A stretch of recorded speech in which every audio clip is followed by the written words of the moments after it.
안녕하세요. 민음사 해외문학팀 편집자 박혜진입니다. 제가 입사 이래 독자분들께 가장 많이 받은 질문이 뭔지 아시나요? 바로 잃어버린 시간을 찾아서 다음 편 언제 나와요? 하는 겁니다. 마르셀 프루스트의 대작 잃어버린 시간을 찾아서는 편수로는 7편, 권수로는 무려 13권에 이르는 방대한 분량으로 유명한데요. 국내 최초 프루스트 전공자인 김희연 교수가 번역을 맡아서 2013년 스원네 집족으로부터 2022년 되찾은 시간까지 번역에만 무려 10년이라는 세월이 걸렸다고 합니다. 프루스트를 읽지 않고는 소설을 읽었다고 말할 수 없다는데 자타공인 20세기 최고의 소설이라고 하던데 인생에 꼭 한번 도전하고 싶지만 어렵다, 길다 하는 소문 때문에 망설이는 분들 계시죠? 바로 그런 선생님들을 위해 준비한 일시차 시작 가이드 지금 시작합니다.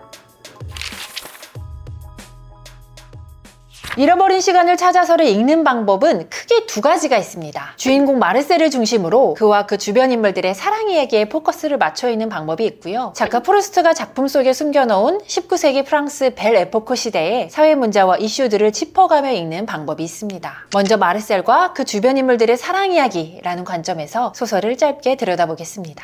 잃어버린 시간을 찾아서에 나오는 사랑 이야기는 사랑이라는 말로는 부족한 미친 욕망에 가까운데요. 처음으로 사랑에 사로잡힌 사람은 주인공 마르셀의 이웃 스완입니다. 스완은 막대한 부와 인맥을 가진 부르주아인데요. 굉장히 섬세하고 예술적인 사람이기도 하죠. 그래서인지 사랑에 빠지는 이유도 예술 때문입니다. 화류계 출신의 여인 오데트에게서 보티첼리 그림 속 여인의 모습을 발견하면서 사랑에 푹 빠지게 되죠. 하지만 그녀에게 모든 것을 다 내어주고도 사랑을 돌려받지 못하는 파괴적인 욕망의 굴레에 갇히고 마는데요. 심지어 오데트가 스완만으로 만족하지 못한 채 끊임없이 다른 상대, 특히 여성들과도 관계를 맺기 시작하면서 스완은 더욱 치명적인 질투에 빠지게 됩니다. 사랑을 낳게 하는 여러 요인에는 물론 누군가의 매력적인 모습보다는 안 돼요, 오늘 저녁엔 시간이 없어요 와 같은 말이 더 빈번하게 작용한다. 이 책에는 이처럼 짝사랑에 대한 고찰이 잘 드러나 있는데요. 사실 프루스트가 짝사랑의 감정에 이렇게 깊이 천착했던 것은 그의 개인적인 사연과도 관련이 있습니다. 동상이자였던 프루스트는 어느 날 택시에 올랐다가 기사인 아고스티넬리를 첫눈에 사랑하게 되는데요. 하지만 둘의 성적 지향이 달랐기 때문에 프루스트는 깊은 절망에 빠질 수밖에 없었습니다. 이 책의 주인공 마르셀이 미친 듯이 사랑하는 사람, 알베르틴의 모델도 바로 이 알프레드 아고스티넬리인데요. 소설 속에서도 알베르틴이 양성애자라는 사실이 밝혀지자 마르셀이 큰 충격을 받죠. 또한 상류층 인사들이 겉으로는 자기의 성적 지향을 감추면서도 은밀하게 동성과의 성생활을 즐기고 또 이것이 공공연한 비밀로 터져나오는 이런 상황들은 숨기고 싶으면서 동시에 숨기고 싶지 않은 프루스트의 비밀을 상징하기도 합니다. 프루스트는 사랑을 그 사람을 소유하려는 고통스럽고도 미친 욕망이라고 정의했다고 하는데요. 나와 타자의 경계에서 생겨나는 외로운 환상, 사랑. 나의 욕망 속에서 늙지도 시들지도 않은 채 끊임없이 되살아나는 누군가를 사랑해본 적이 있다면 잃어버린 시간을 찾아서 속에서 미친 사랑의 흔적을 발견해보는 것은 어떨까요?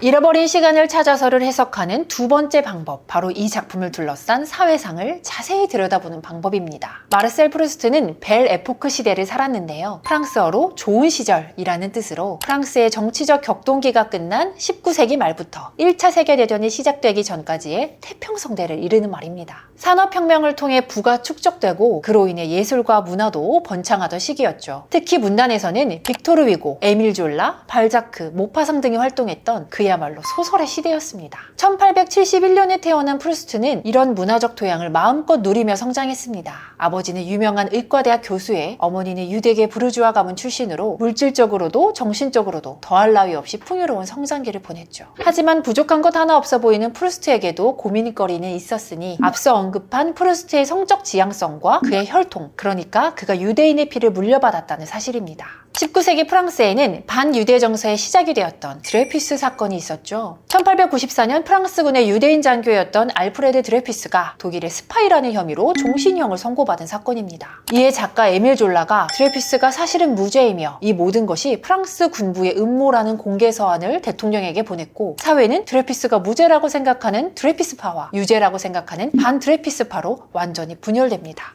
사건이 발생한 지 12년 후 드레피스는 결국 무죄를 확정받고 군에 복직하지만 이미 이 사건의 여파로 유대인에 대한 반감이 크게 확산된 후였죠. 유대인의 혈통을 물려받은 프루스트 역시 드레피스를 옹호하는 드레피스파 중 한 명이었는데요. 프루스트는 이 사건을 두고 강경하게 둘러다녀서 대립하던 사람들이 막상 진실이 밝혀진 후에는 그 누구도 관심을 갖지 않는 것을 보고 드레피스 사건은 그저 정치적인 대립을 위해 소비됐던 하나의 희생양임을 인지하게 됩니다. 이런 세태를 프루스트는 잃어버린 시간을 찾아서를 통해 지적합니다. 드레피스 사건을 구체적으로 언급하는 건 아니고요. 살롱에서 오고 가는 사교계의 대화와 가십을 통해 정치적인 속물주의를 여실히 보여주면서 어떻게 사람들 사이에 유대인에 대한 혐오가 뿌리내리고 극단적인 국수주의자들의 목소리가 주류가 되는지 그 과정을 세밀하게 그려내죠. 여기서 중요한 점은 주인공인 마르셀을 유대인이 아닌 것으로 설정했다는 사실인데요. 프루스트가 지적하고자 하는 바가 유대인의 주관적 관점이 아닌 객관적 관점에서 바라본 것임을 보여주기 위한 설정이 아니었을까요? 이렇듯 잃어버린 시간을 찾아서 속에는 역사가 기억하지 않는 벨 에포크 시대의 뒷이야기들이 담겨 있는데요. 그 숨겨진 이야기들을 찾아보는 것도 하나의 재미가 될 수 있겠죠? 그런데 이쯤이면 근데 왜 마들렌 얘기는 안 하지? 라고 생각하시는 분 계실 것 같아요. 잃어버린 시간을 찾아서를 잘 모르시는 분들도 한 번쯤은 들어보셨을 홍차와 마들렌, 바로 프루스트 현상에 대해 이야기해 보겠습니다. 이 책의 1편 스원네 집 쪽으로에서는 주인공 마르셀이 홍차에 적신 마들렌을 먹고 엄청난 행복감과 함께 어린 시절의 기억을 떠올리게 되는데요. 이때 떠오른 기억은 의지적인 것이 아니라 감각에 의해 우연히 깨어난 비의지적인 기억입니다. 의지적인 기억은 우리의 일기장과 같아서 얼핏 보면 일어난 사실을 그대로 써둔 것 같지만 사실은 어떤 사실은 아예 빼버리기도 하고 어떤 것은 조금 과장하거나 왜곡하기 마련입니다. 하지만 비의지적인 기억은 홍차에 적신 마들렌 같은 미각, 후각, 촉각 등의 감각을 매개로 순간적으로 떠오르기 때문에 왜곡이나 생략 없이 마음속에서 바로 길어 올려지는 것이죠. 프루스트는 바로 이런 비의지적인 기억이 우리 삶의 진실에 더 가깝다고 생각했습니다. 그래서 당대의 소설들이 사회상을 있는 그대로 묘사하는 데 집중했다면 프루스트는 오로지 개인 의식의 흐름 그 자체에만 의존한 수십 년간의 이야기를 장장 13권에 걸쳐 쓰게 된 것이죠. 그런데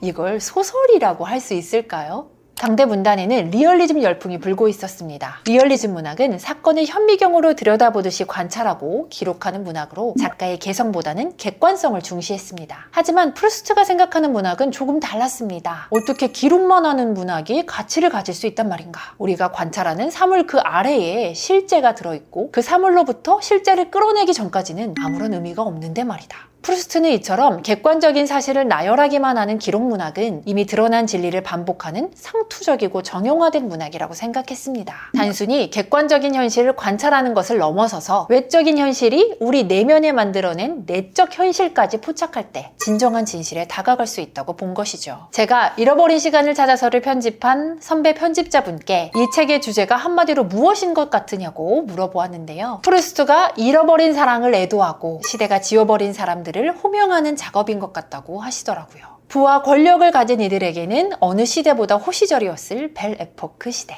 그 이면에서 스스로를 감추어야만 했던 사람들의 잃어버린 시간을 따라가 보는 것도 하나의 독서법이 될 수 있겠죠. 앞서 잃어버린 시간을 찾아서를 번역하는 데만 무려 10년이 걸렸다고 말씀드렸는데요. 1987년 출간된 프랑스 플레이아드 전집판을 기준으로 삼아서 현재까지도 계속되는 프루스트 연구자들의 주석 작업 그리고 다른 여러 국가의 판본들을 참고해서 만든 미ንም사의 잃어버린 시간을 찾아서는 그야말로 프루스트의 정본이라고 자신 있게 말할 수 있을 것 같습니다. 김희영 역자는 길고 난해한 프루스트의 문장을 최대한 존중하면서도 텍스트의 미세한 떨림을 살리는데 가장 큰 주안점을 두었다고 말했는데요. 이 작품을 읽는 독자분들도 프루스트 문장의 미묘함을 음미하면서 잃어버린 시간 속에서 자기만의 길을 찾아서 끝까지 완주하시기를 응원하겠습니다. 지금까지 미ንም사 해외문학팀 박혜진이었습니다.